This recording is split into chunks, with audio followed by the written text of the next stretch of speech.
बताइए सबसे पहले अपना परिचय। मैं विभा सिंह राठौर, जी। महिला कोतवाली और महिला थाने से जी। मिशन शक्ति और एंटी रोमियो स्टार्ट हुआ। जी। और हम लोग इस समय चौथे चरण में हैं मिशन शक्ति के। ग्राम मोहल्ला या विद्यालयों में degree college, inter college, primary, junior सब जगह जाके बालिकाओं की सशक्तिकरण, महिलाओं की सशक्तिकरण के लिए सरकार द्वारा जो योजनाएं चलाई जा रही हैं, उस पे हमने मुहिम छेड़ा हुआ है। और 10 किलोमीटर, 15 किलोमीटर के दायरे तक, मतलब उस तरह तो पूरे कोतवाली के अंतर्गत पूरा जिला आता है। और 50 पॉइंट पे हम लोग कहीं भी जा सकते हैं। उसमें हमारी सीनियर जो हैं श्रीमती प्रज्ञा जी, थाना अधीक्षिका, उनके साथ ये टीम उनके नेतृत्व में काम करती है। और इस समय आज उनकी ड्यूटी जो है धरना प्रदर्शन की वजह से, जो आशा बहन जी लोग हैं उनका 3 दिवसीय धरना है, तो उसकी वजह से प्रशासनिक व्यवस्था में आज लगी हुई हैं। इसलिए हम और हमारी सहयोगी श्रीमती सुभावती दीदी साथ में आज टीम वर्क कर रहे हैं। कह रहे हैं जो आए दिन महिलाओं के साथ अत्याचार, शोषण, बलात्कार, रेप, हत्या हो रही है, इस पे क्या कहेंगे? मैम सर, कहीं न कहीं इसमें अगर हम दोषी हैं, तो समाज भी दोषी है, दोनों एंगल से देखा जाए। लोग कहते हैं कि आप छोटे कपड़े पहन के चलती हैं, अंग प्रदर्शन करते हैं आप लोग, महिलाएँ अंग प्रदर्शन करती हैं, बच्चे अपने तन को ढकी नहीं रहती हैं। लेकिन भैया मैं उन समाज के उन बुद्धिजीवियों से पूछूँगी कि जो बच्चियाँ 8 साल की हैं, 7 साल की हैं, 10 साल की हैं, वो कौन-सा अंग प्रदर्शन करती हैं? उनके साथ क्यों रेप होता है? वो बच्चियाँ तो नहीं नग्न हैं, वो तो फैशन के दौर से रूबरू नहीं है, उनको अभी फैशन का क-ख-ग-घ भी नहीं छुआ है, फिर उनके साथ क्यों अत्याचार होता है? वो भी छोड़ दीजिए, ठीक है, मान लिया कि हमने अंग दिखाया, प्रदर्शन किया, लेकिन कलकत्ता की डॉक्टर भी तो सभ्य समाज से ही थीं, उन्होंने कौन-सा अंग प्रदर्शन किया? उनके ये साथ क्यों ऐसा हुआ? उनके साथ क्यों ऐसा हुआ? उसी बुद्धिजीवी समाज से मैं पूछना चाहती हूँ।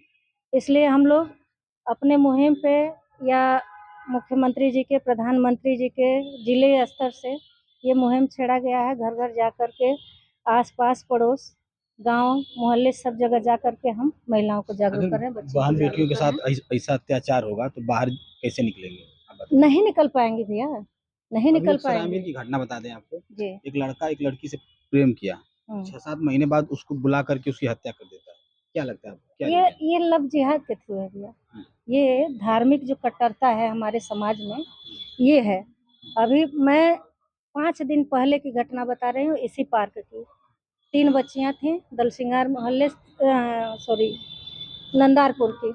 एक 8 साल की बच्ची थी, एक 11 साल की बच्ची थी, एक 14 साल की बच्ची थी इसी पार्क में। और तीनों घर से ये कह के आई थी कि हम बड़ी माँ के यहाँ जा रहे हैं। बड़ी माँ की उनकी तबीयत खराब थी, वो चली आई यहाँ, जो हरिऔध कला भवन में कार्यक्रम हो रहा था, वहाँ देखने। वहाँ से आई, यहाँ बच्चियाँ खेल रही हैं, मैं करीब ड्यूटी में यहाँ 10 बजे आई। और उस समय मैं थी और मेरी सहयोगी दीदी शोभावती जी थीं। हम लोग यहाँ देख रहे हैं, वो बच्चियाँ अपना खेल रही हैं, घूम टहल रही हैं। 2 लोग आगे पीछे लगे हुए हैं, कभी फूल तोड़ने के बहाने, और उम्र दराज थे। वो भी मुसलमान थे। मुझे कहते हुए संकोच नहीं हो रहा, ना ही मैं किसी धार्मिक हिंसा के लिए ये शब्द बोल रही हूँ। वो लोग घूम रहे हैं, मुझे कुछ डाउट हुआ, मैं बैठ गई पार्क में और करीब 1 बजे तक ये सिलसिला चलता रहा। मैं उन बच्चियों से मोबाइल ले ली। मैं कही, बेटा क्या कर रहे हो तुम लोग? रील बना रहे हो, फ़ोटो बना रहे हो? तो नहीं आंटी, हम लोग फ़ोटो खींच रहे हैं। हम कहे गार्जियन कहाँ है? तो कहें कि हरिऔध कला भवन में भाई है, वो अपना कार्यक्रम पेश कर रहा है। हम कहे ठीक है, कब आएगा? तो कहे 1 घंटे में आ जाएगा। हम कहे तुम्हारे पास हम बैठे रह रहे हैं, तो 1 घंटे में यदि आ जा रहा है तो छोड़ देंगे। तो छोड़ देंगे बेटा। तो 1 घंटे की जगह 2 घंटे हमने प्रतीक्षा किया। आए, चचेरे भाई थे, कहने के लिए किसी रिश्ते में पड़ रहे थे। तो बोले कि क्या हुआ? फर्जी वाले। हाँ, क्या बात हुआ मैडम? नहीं आए, उस समय नहीं आए, तो मैं उन लोगों का मोबाइल ज़ब्त कर ली और बच्चियों से बोली तुम लोग चलो कोतवाली। अच्छा, तब तक जो फर्जी वाले भाई लोग थे, फूल तोड़ रहे थे, वो आ गए, कह रहे हैं मैडम उनकी मोबाइल दे दीजिए कुछ ले दे के। हमने कहा कौन लगते हैं आप? कहें भाई। हम कहे ठीक है, बीएनएस के 168 की धारा फॉर्म हमारे पास है, आप भर करके गार्जियन बन जाइए और एड्रेस, मोबाइल नंबर टोटल हम इस पे नोट करेंगे, उसके और बाद आप ले दे जाइए। दे रहे हैं। सब देंगे। तो कहें कि नहीं, हम फॉर्म नहीं भरेंगे। तो हमने कहा ये पहचान रही हो? तो कहे नहीं, ये तो हमारे गाँव का भी नहीं हो। कहे हम फला भाजपा के भाई हैं। या फला सांसद के भाई हैं। हम कहे हम आपको नहीं पता है, आप कोतवाली आ जाना। उसके बाद 2 लोग और आए, कहे हम इनके मोहल्ले से हैं। उन बच्चियों को हमने कहा पहचान रहे हो? कहे नहीं। और वो लोग दोनों गेट पे रेकी कर रहे हैं कि इनके गार्जियन हैं कि नहीं है। मुझे डाउट हुआ, मैं बैठ गई, जबकि मेरी 2 घंटे 1 घंटे की ड्यूटी होती है। तो जब उनकी दाल नहीं गली, अपनी गाड़ी स्टार्ट किए, 4 व्हीलर से थे भाई साहब, आपके ज्ञान के लिए बता रही हूँ। 4 व्हीलर उस साइड गेट के पास पार्क कर रखे थे लोग। संडे का दिन था, संडे को कभी कभी भीड़ भाड़ कम होती है कभी कभी और ज्यादा किसी भीड़ दिन बहुत ज्यादा होती है। उस दिन बहुत कम थी, क्योंकि रील बनाने वालों या अन्य प्रकार के जो लोग हैं मजनूगिरी करते हैं, मैंने उन पर रोक लगा दिया है।